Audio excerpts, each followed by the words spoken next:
ನೋಡಿ, ಈಗ ನಾವು ರಾಷ್ಟ್ರಹಿತವನ್ನು ಗಮನದಲ್ಲಿ ಇಟ್ಕೊಂಡು ರಾಜಕಾರಣ ಮಾಡಬೇಕಾಗಿರ್ತಕ್ಕಂಥ ಕಾಲ.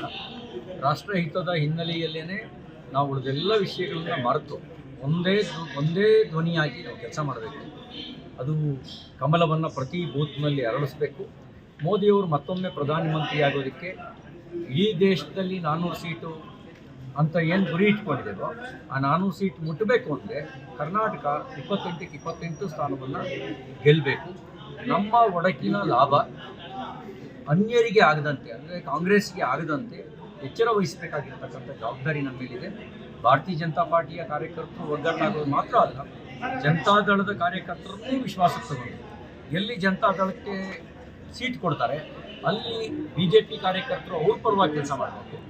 ಎಲ್ಲಿ BJPಗೆ ಸೀಟ್ ಕೊಡ್ತಾರೆ ಅಲ್ಲಿ ಜನತಾದಳದ ಕಾರ್ಯಕರ್ತರು BJP ಪರವಾಗಿ ಕೆಲಸ ಮಾಡುವಂತೆ ಅವರೆಲ್ಲರನ್ನೂ ಮನವೊಲಿಸಿ ಒಟ್ಟಿಗೆ ತಗೊಂಡು ಹೋಗಬೇಕಾಗಿರೋ ಜವಾಬ್ದಾರಿ ಇದೆ. ಹಾಗಾಗಿ ಎಲ್ಲರನ್ನೂ ನಾನು ತಮ್ಮ ಮೂಲಕ ವಿನಂತಿ ಮಾಡ್ತೇನೆ, ನೀವು ಪಾರ್ಟಿ ಯಾರಿಗೇ ಟಿಕೆಟ್ ಕೊಡಲಿ BJP ಅನ್ನೋದನ್ನು ಮರೆಯದೆ ಕೆಲಸ ಮಾಡಬೇಕು ಅನ್ನೋದು ನನ್ನ ವಿನಂತಿ. ನಾನು ಎಲ್ಲರಿಗೂ ವಿನಂತಿ ಮಾಡ್ಕೊಳ್ಳೋದು ವಿನಂತಿ ಮಾಡ್ಕೊಳ್ಳೋದು ನಮ್ಮೆಲ್ಲ ಕಾರ್ಯಕರ್ತರು ಮತ್ತು ಮತದಾರರಿಗೆ, ನೀವು ದೇಶವನ್ನು ನೋಡಿ, ದೇಶದ ನಾಯಕತ್ವವನ್ನು ನೋಡಿ.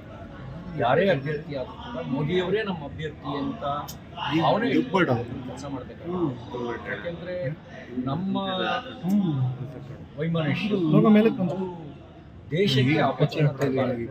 ನಾವೆಲ್ಲರೂ ಒಂದೇ ಧ್ವನಿಯಿಂದ ಕೆಲಸ ಮಾಡಬೇಕು. ನನ್ನ ಹತ್ರ ವೈಯಕ್ತಿಕವಾಗಿ ಮಾತಾಡೋದವರಿಗೂ ಇದೇ ಮಾತು ಹೇಳಿದ್ದೀನಿ. ನಮ್ಮ ಗುರಿ ಮೋದಿ ಮತ್ತೊಮ್ಮೆ ಒಂದೇ ಗುರಿ ಇಟ್ಕೊಂಡು ನಾವು ಅದಕ್ಕಾಗಿ ಕೆಲಸ ಮಾಡಬೇಕಾಗುತ್ತೆ. ಆ ನಿಟ್ಟಿನಲ್ಲಿ ನಿಮ್ಮ ಭಾವನೆಯನ್ನು ತಿಳಿಸೋದಕ್ಕಿರುವ ಮಾರ್ಗಗಳು ಬೇರೆ ಬೇರೆ ಇದ್ದಾವೆ. ನಿಮ್ಮ ಭಾವನೆಗಳನ್ನು ತಿಳಿಸೋದಕ್ಕೆ ಈಗಾಗಲೇ ನಮೋ ಆ್ಯಪ್ನಲ್ಲೇ ಜನಮನ್ ಸರ್ವೆನಲ್ಲಿ ಓಪನ್ ಆಪ್ಷನ್ ಕೊಟ್ಟಿದ್ದಾರೆ.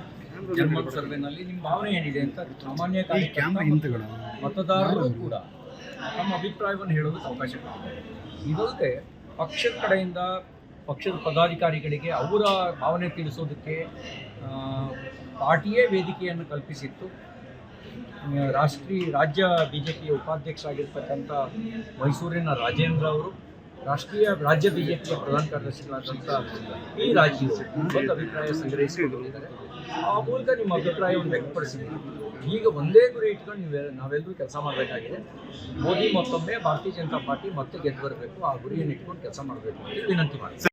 ನೋಡಿ, ಈಗ ನಾವು ರಾಷ್ಟ್ರಹಿತವನ್ನು ಗಮನದಲ್ಲಿ ಇಟ್ಕೊಂಡು ರಾಜಕಾರಣ ಮಾಡಬೇಕಾಗಿರ್ತಕ್ಕಂಥ ಕಾಲ. ರಾಷ್ಟ್ರಹಿತದ ಹಿನ್ನೆಲೆಯಲ್ಲೇ ನಾವು ಉಳಿದೆಲ್ಲ ವಿಷಯಗಳನ್ನ ಮರೆತು ಒಂದೇ ಧ್ವನಿಯಾಗಿ ನಾವು ಕೆಲಸ ಮಾಡಬೇಕು. ಅದು ಕಮಲವನ್ನು ಪ್ರತಿ ಬೂತ್ನಲ್ಲಿ ಅರಳಿಸಬೇಕು. ಮೋದಿಯವರು ಮತ್ತೊಮ್ಮೆ ಪ್ರಧಾನಮಂತ್ರಿ ಆಗೋದಕ್ಕೆ ಈ ದೇಶದಲ್ಲಿ 400 ಸೀಟು ಅಂತ ಏನು ಗುರಿ ಇಟ್ಕೊಂಡಿದ್ದೇವೋ ಆ 400 ಸೀಟ್ ಮುಟ್ಟಬೇಕು ಅಂದರೆ ಕರ್ನಾಟಕ 28ಕ್ಕೆ 28 ಸ್ಥಾನವನ್ನು ಗೆಲ್ಲಬೇಕು. ನಮ್ಮ ಒಡಕಿನ ಲಾಭ ಅನ್ಯರಿಗೆ ಆಗದಂತೆ, ಅಂದರೆ ಕಾಂಗ್ರೆಸ್ಗೆ ಆಗದಂತೆ ಎಚ್ಚರ ವಹಿಸಬೇಕಾಗಿರ್ತಕ್ಕಂಥ ಜವಾಬ್ದಾರಿ ನಮ್ಮ ಮೇಲಿದೆ. ಭಾರತೀಯ ಜನತಾ ಪಾರ್ಟಿಯ ಕಾರ್ಯಕರ್ತರು ಒಗ್ಗಟ್ಟಾಗೋದು ಮಾತ್ರ ಅಲ್ಲ, ಜನತಾದಳದ ಕಾರ್ಯಕರ್ತರನ್ನೂ ವಿಶ್ವಾಸಕ್ಕೆ ತಗೊಂಡು ಎಲ್ಲಿ ಜನತಾದಳಕ್ಕೆ ಸೀಟ್ ಕೊಡ್ತಾರೆ ಅಲ್ಲಿ BJP ಕಾರ್ಯಕರ್ತರು ಅವ್ರ ಪರವಾಗಿ ಕೆಲಸ ಮಾಡಬೇಕು. ಎಲ್ಲಿ BJPಗೆ ಸೀಟ್ ಕೊಡ್ತಾರೆ ಅಲ್ಲಿ ಜನತಾದಳದ ಕಾರ್ಯಕರ್ತರು BJP ಪರವಾಗಿ ಕೆಲಸ ಮಾಡುವಂತೆ ಅವರೆಲ್ಲರನ್ನೂ ಮನವೊಲಿಸಿ ಒಟ್ಟಿಗೆ ತಗೊಂಡು ಹೋಗಬೇಕಾಗಿರೋ ಜವಾಬ್ದಾರಿ ಇದೆ. ಹಾಗಾಗಿ ಎಲ್ಲರನ್ನೂ ನಾನು ತಮ್ಮ ಮೂಲಕ ವಿನಂತಿ ಮಾಡ್ತೇನೆ, ನೀವು ಪಾರ್ಟಿ ಯಾರಿಗೇ ಟಿಕೆಟ್ ಕೊಡಲಿ BJP ಅನ್ನೋದನ್ನು ಮರೆಯದೆ ಕೆಲಸ ಮಾಡಬೇಕು ಅನ್ನೋದು ನನ್ನ ವಿನಂತಿ. ನಾನು ಎಲ್ಲರಿಗೂ ವಿನಂತಿ ಮಾಡ್ಕೊಳ್ಳೋದು ವಿನಂತಿ ಮಾಡ್ಕೊಳ್ಳೋದು ನಮ್ಮೆಲ್ಲ ಕಾರ್ಯಕರ್ತರು ಮತ್ತು ಮತದಾರರಿಗೆ, ನೀವು ದೇಶವನ್ನು ನೋಡಿ, ದೇಶದ ನಾಯಕತ್ವವನ್ನು ನೋಡಿ. ಯಾರೇ ಅಭ್ಯರ್ಥಿ ಆದರೂ ಕೂಡ ಮೋದಿಯವರೇ ನಮ್ಮ ಅಭ್ಯರ್ಥಿ ಅಂತ ಅವನೇ ಕೆಲಸ ಮಾಡಬೇಕಾಗುತ್ತೆ. ಯಾಕೆಂದರೆ ನಮ್ಮ ವೈಮನಸ್ಸು ದೇಶಕ್ಕೆ ಅಪಚಾರ. ನಾವೆಲ್ಲರೂ ಒಂದೇ ಧ್ವನಿಯಿಂದ ಕೆಲಸ ಮಾಡಬೇಕು. ನನ್ನ ಹತ್ರ ವೈಯಕ್ತಿಕವಾಗಿ ಮಾತಾಡೋದವರಿಗೂ ಇದೇ ಮಾತು ಹೇಳಿದ್ದೀನಿ. ನಮ್ಮ ಗುರಿ ಮೋದಿ ಮತ್ತೊಮ್ಮೆ ಒಂದೇ ಗುರಿ ಇಟ್ಕೊಂಡು ನಾವು ಅದಕ್ಕಾಗಿ ಕೆಲಸ ಮಾಡಬೇಕಾಗುತ್ತೆ. ಆ ನಿಟ್ಟಿನಲ್ಲಿ ನಿಮ್ಮ ಭಾವನೆಯನ್ನು ತಿಳಿಸೋದಕ್ಕಿರುವ ಮಾರ್ಗಗಳು ಬೇರೆ ಬೇರೆ ಇದ್ದಾವೆ. ನಿಮ್ಮ ಭಾವನೆಗಳನ್ನು ತಿಳಿಸೋದಕ್ಕೆ ಈಗಾಗಲೇ ನಮೋ ಆ್ಯಪ್ನಲ್ಲೇ ಜನಮನ್ ಸರ್ವೆನಲ್ಲಿ ಓಪನ್ ಆಪ್ಷನ್ ಕೊಟ್ಟಿದ್ದಾರೆ. ಜನಮನ್ ಸರ್ವೆನಲ್ಲಿ ನಿಮ್ಮ ಭಾವನೆ ಏನಿದೆ ಅಂತ ಸಾಮಾನ್ಯ ಮತದಾರರು ಕೂಡ ತಮ್ಮ ಅಭಿಪ್ರಾಯವನ್ನು ಹೇಳೋದಕ್ಕೆ ಅವಕಾಶ ಕೊಟ್ಟಿದ್ದಾರೆ. ಇದಲ್ಲದೆ ಪಕ್ಷದ ಕಡೆಯಿಂದ ಪಕ್ಷದ ಪದಾಧಿಕಾರಿಗಳಿಗೆ ಅವರ ಭಾವನೆ ತಿಳಿಸೋದಕ್ಕೆ ಪಾರ್ಟಿಯೇ ವೇದಿಕೆಯನ್ನು ಕಲ್ಪಿಸಿತ್ತು. ರಾಜ್ಯ BJPಯ ಉಪಾಧ್ಯಕ್ಷರಾಗಿರ್ತಕ್ಕಂಥ ಮೈಸೂರಿನ ರಾಜೇಂದ್ರ ಅವರು, ರಾಜ್ಯ ಬಿಜೆಪಿಯ ಪ್ರಧಾನ ಕಾರ್ಯದರ್ಶಿಗಳಾದಂಥ ಈ ರಾಜೀವ್ ಒಂದು ಅಭಿಪ್ರಾಯ ಸಂಗ್ರಹಿಸಿಕೊಂಡಿದ್ದಾರೆ. ಆ ಮೂಲಕ ನಿಮ್ಮ ಅಭಿಪ್ರಾಯವನ್ನು ವ್ಯಕ್ತಪಡಿಸಿದ್ದೀವಿ.